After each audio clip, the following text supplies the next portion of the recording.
Hello and welcome everyone. I'm Maureen Welton from the Saturna Island Marine Research and Education Society known as SIMRES, and we're delighted to collaborate on this first Kids Sea Talk with Parks Canada. The wonderful team at Parks Canada have developed this program just for you, and you're going to love it. You are welcome to turn on the Q&A in your controls below and ask any questions as we go along.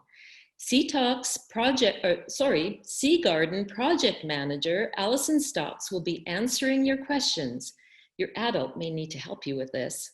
So let's get started, and here's Anna Krollis, our presenter. Great, thanks Maureen. Hello, bonjour everybody. My name's Anna and I work for Parks Canada. Today, I'm so excited to be joining Saturna Island Marine Research and Education Society for Kids Sea Talks. And while the place that I work for, it also has a pretty long name. It is Gulf Islands National Park Reserve, and it lies in the homeland of 19 different Coast Salish First Nations. And today's story will take us on a journey through one of their sea gardens. Some of these sea gardens are actually found right here in the park reserve, as you can see by this photo.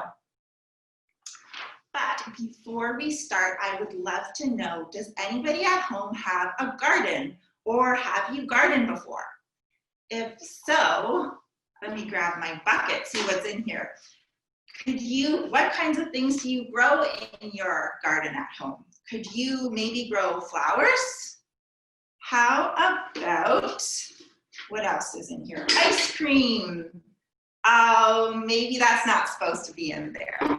Hang on a second. How about clams? Could you garden for clams or grow clams in your garden?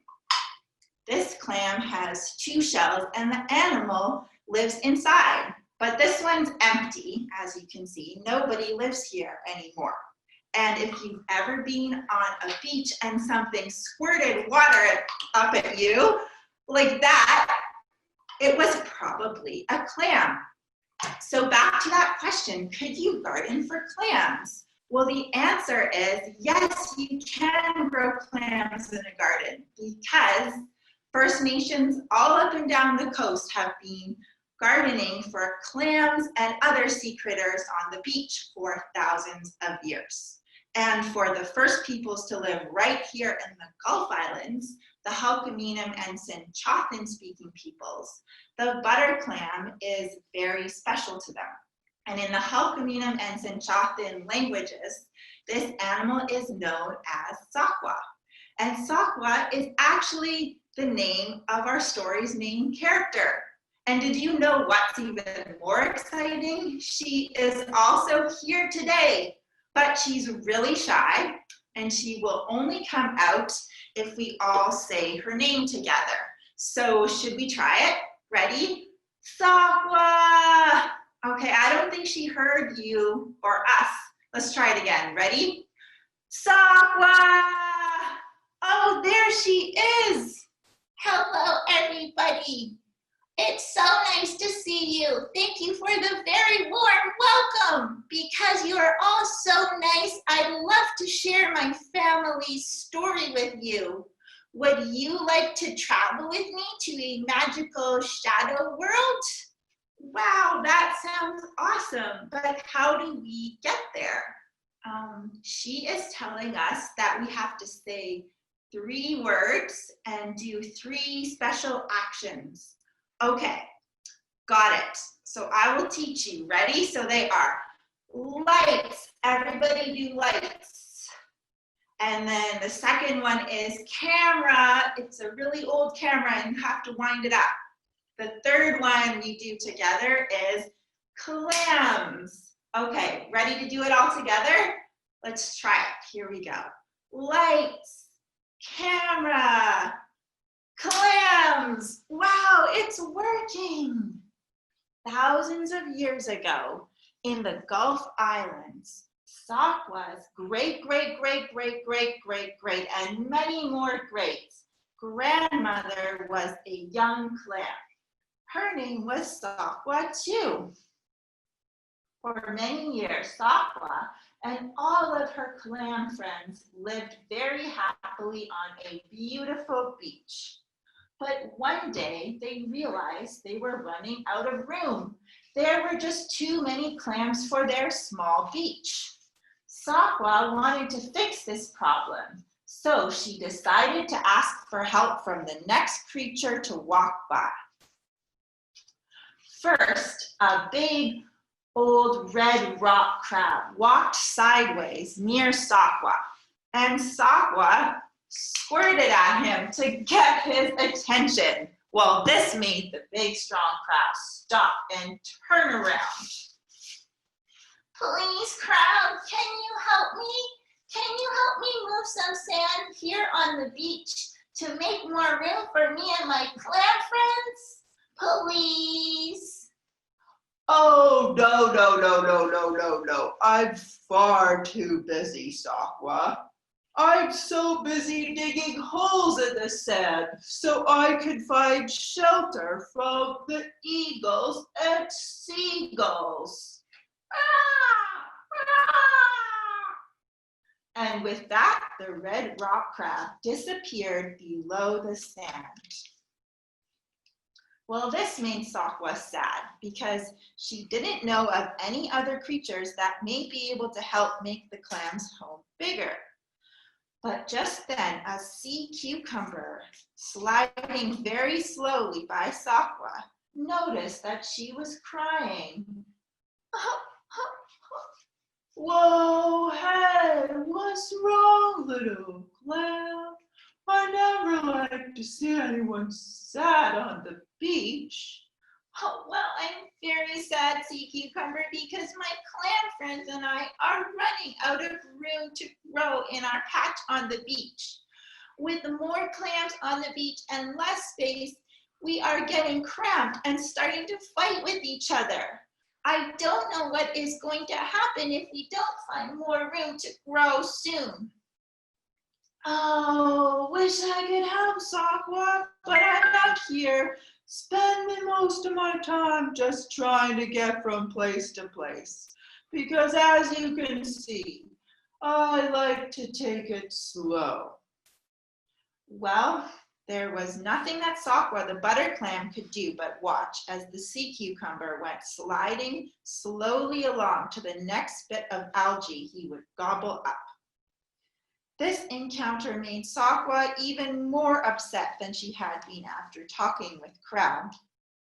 Everyone she asked to help was either too busy or too slow. She was sure she would never find anyone to help her out.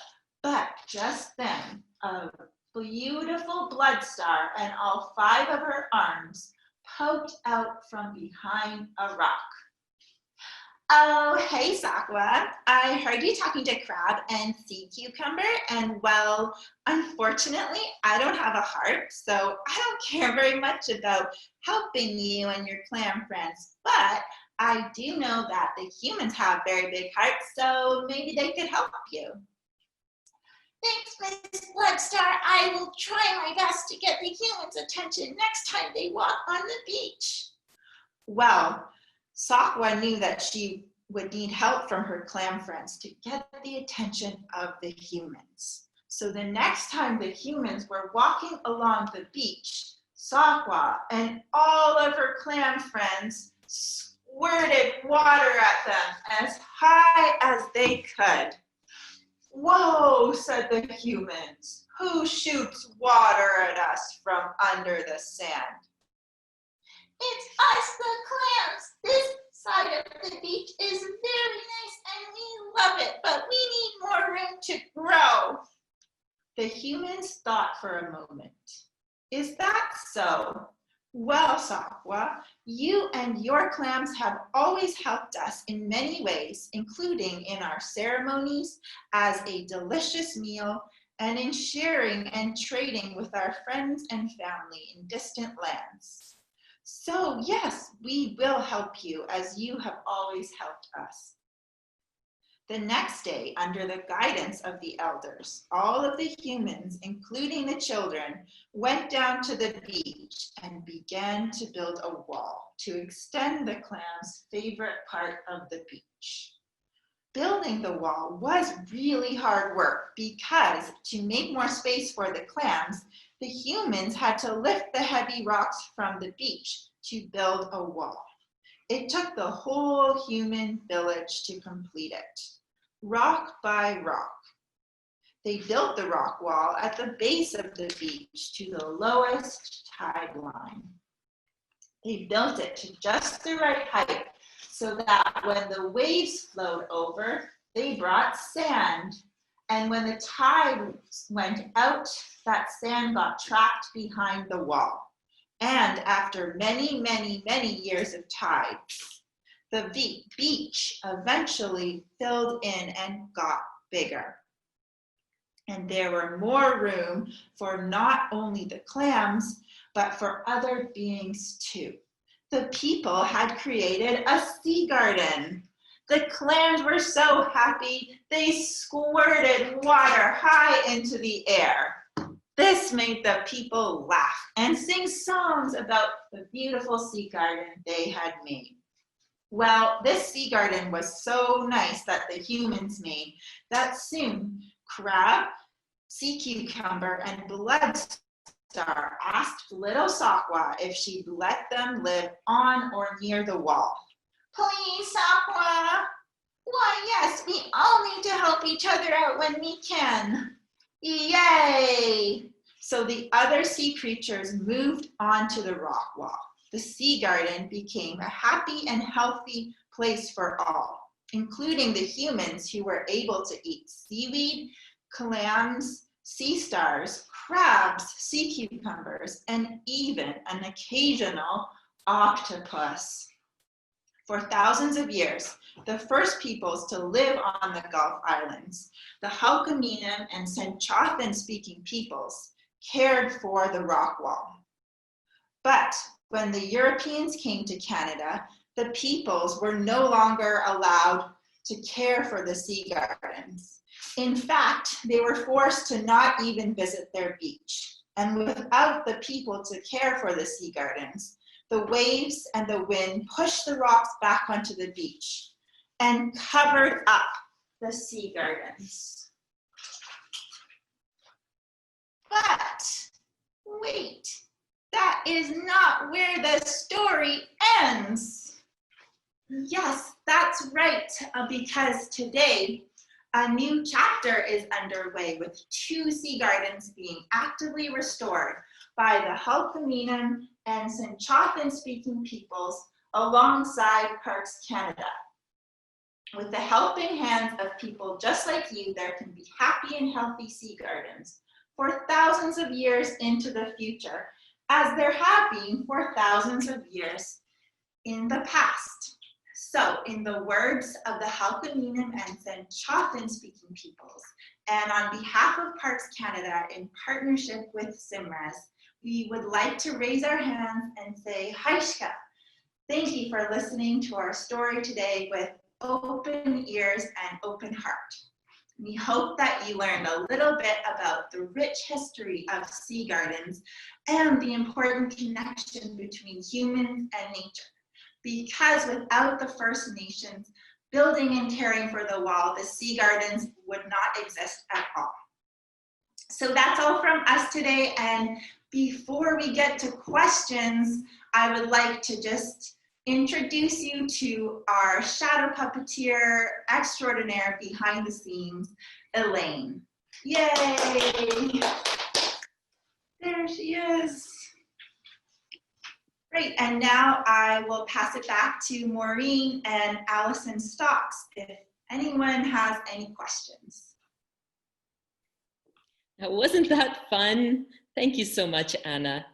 I'd like to thank the people behind this presentation. So Anna Crawlis, our presenter, Elaine Crew, who you just met, the puppeteer, Julia Sterling helped with the set design, Allison Stocks is the Sea Garden Project Manager in the Gulf Islands National Park Reserve, and Susan Cronin, who's an interpreter for Parks Canada, and Susan helped put this all together today.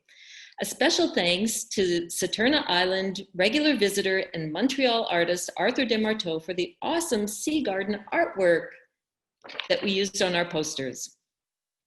And we can't let this moment go by without thanking one of our most beloved Parks Canada people on Saturna Island, Athena George. This only happened because of her encouragement. Just a little bit about SIMRES. We're a volunteer group on Saturna Island who care deeply about the ocean and the Salish Sea and everything that lives in it. We bring scientists to our island to learn more about the ocean, and we want to share that with you. You can learn more about us at simres.ca. And now we'll let Allison Stocks, who's just come on our screen, to answer some of your questions about sea gardens. Allison. Hi, everybody. Nice to meet those of you who have joined us virtually. If you have any questions, please feel free to just write them in the Q&A section down below. I have the great pleasure of working in Gulf Islands National Park Reserve, but as you can see, I'm at home right now. I'm not wearing my uniform, but I have my favorite Sea Star scarf on. Yeah, so in my job, we go out to the beaches and we tend them, just like you saw in the shadow puppetry. We work with representatives of 9 different Coast Salish nations, and they guide all of the work that we do. And it's really a lot of fun. Something you might not know about the beaches is that they're only exposed. You only see the whole sea garden and the rock wall just a few times a year. And those times are associated with extreme low tide. So you might look out into the ocean occasionally in the summer, or if you're up really late at night in the winter, and you'll see that the water's all the way out, the beach is way bigger than you might be used to. And that's when we go out and we study the beaches, and we tend the beaches, and sometimes we get to eat from the beaches as well, but they're really special and amazing places. So I don't see any questions popping up. Some of the other fun facts about the sea gardens, there's loads of different clam species. So you might have heard of sea gardens called clam gardens before, and Sahwa in the show is a butter clam, but there are little necks, we have manila clams, we have some clams that have come here from far away, varnish clams, and clams can be as little as the tip of your pinky fingers, so those ones are hard to find, and then some of them are nice and big and fat like horse clams. And the clams that live in the sea gardens can be up to 20 to 25 years old, which is pretty incredible. So imagine little Sahwa, you know, as a middle-ager. Okay, I've just seen a question come through. How big can sea gardens be? Well, one of the sea gardens that we work on is actually almost 1 kilometer long. So the rock wall is almost 1 kilometer long, and it's actually been broken apart. So when development started to occur, colonization and settlers arrived, some of the beaches, the rock walls were broken apart for things like logging or boats accessing these places, that sort of thing. And then the rock wall itself, so 1 kilometer long, but about 20 meters wide. So really a monumental amount of work goes into building those rock walls. And then the beach itself could be anywhere from, 50 to 100 meters from sort of the trees down to the ocean. So really quite a big area, and tending the beaches takes a lot of people and a lot of work. Do we have pictures of the sea garden and the creatures? Could you please share a link? I'm sure that someone can share a link here. I don't know that I can do that personally, but if you search clam gardens just in Google or the Clam Garden Network, there are a couple of links that will pop up to videos that have been done by Hackeye in collaboration with Parks Canada. There's the Parks Canada website for the Clam Garden or Sea Garden project. And then the Clam Garden Network has a ton of information and photos and links to researchers that have been studying clam gardens, along with folks from First Nations up and down the coast. So you'll get lots of information there, and you'll be able to see the different beaches and creatures that are a part of those places. So hopefully you can find some more information there.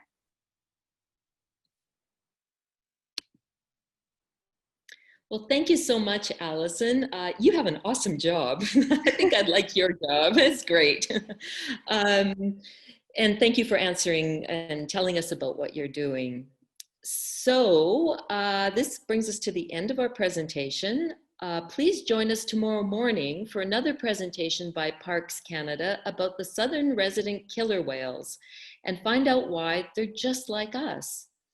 Thank you so much for joining us today, and hope to see you again tomorrow.